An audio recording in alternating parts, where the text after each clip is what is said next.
A real relationship is a wrestling match. It's a grappling phenomena that you both emerge transformed from. And that's what people want. They don't want to push over. Not unless there's something wrong with them. Conflict avoided is conflict delayed and magnified. And so it was a cross-temperamental learning process for me. I had to learn to work against my temperament in order to engage in conflict that was necessary when it was necessary. You want someone, I think, in a relationship that you can spar with. And it's partly because you have hard problems to solve. And if the person that you're with isn't willing to put forward their opinion, then you only have half the cognitive power that you would otherwise have. And hopefully you find someone who's interestingly different from you, like not so different that you can't communicate, and you have to be careful of that, but interestingly different, and then hopefully they have the ability and the will to express their opinion, and then your interest stays heightened, and there has to be that tension in a relationship. People think, well, I want to get along perfectly with my partner. It's like, no, you probably don't. You just get bored, and then you go looking for trouble. And so you want a little bit of trouble in the relationship, and a little bit of mystery, and a little bit of combativeness, and the ability to exchange opinions forthrightly. And one of the rules was, and this has been a rule that Tammy and I have used in our whole relationship, is like, do not agree to something you don't agree to. Because the worst thing is you negotiate out a settlement and the person decides they're going to implement it, but really they're resentful about it because they didn't want to have any conflict, and then they're crabby about it every time they do it, and they do a terrible job, and they're irritated about it, and that lasts forever. If you can't run away, then you can solve your problems. Because it might be, okay, well, I'm stuck with you. So how about we fix things? Because the alternative is we're going to be in a boxing match for the next 40 years. That's the alternative.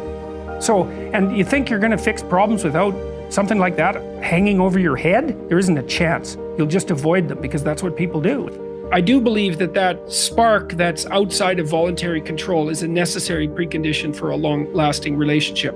I do believe, though, that if it's there, you still have to work very hard to maintain it. What do you want from a partner fundamentally? What do you want and need? You're blessed with the fact that you find each other attractive, and I think it's very difficult for the relationship to begin or proceed or sustain itself without that. Well, you want someone that you can trust, you want someone that you can build a view of the future with, and you want someone that you can negotiate with. And that's very hard to negotiate with people because they have to tell you what they think, they have to know what they want or figure it out, they have to tell you what they want, they have to be satisfied when they get what they want, which is also a very difficult thing to manage. And you have to continually update that because your life goes through different stages. And people also don't understand because they tend to think that all romantic interaction should be spontaneous. It's like, well, if that's your theory, then you might as well just give up right now if you're going to get married, because the only reason you can think that is because you don't have enough responsibility to make romantic entanglement virtually impossible. And what happens when you're married, especially when you have little kids, is that and you both have a job, let's say, is you're so busy that the probability that you're going to find time for spontaneous mutual interaction decreases to zero.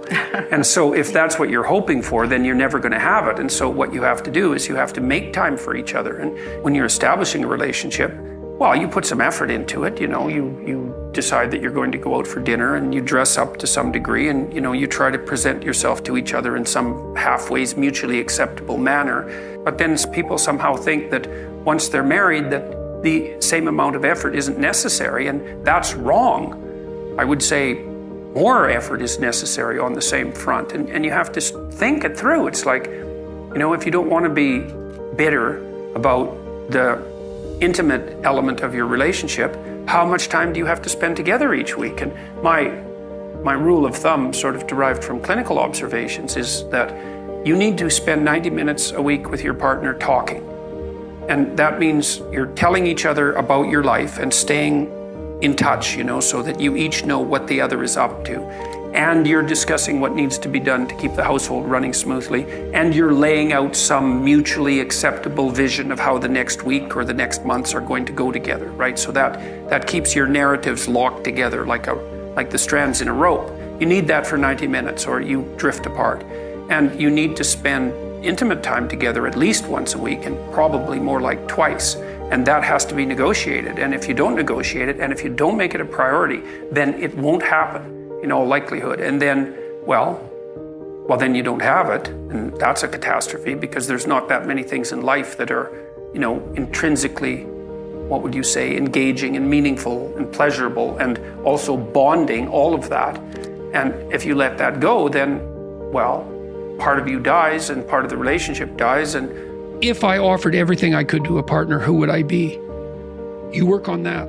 Ask that question. Just ask. Just ask yourself, okay, what do they want? Clean.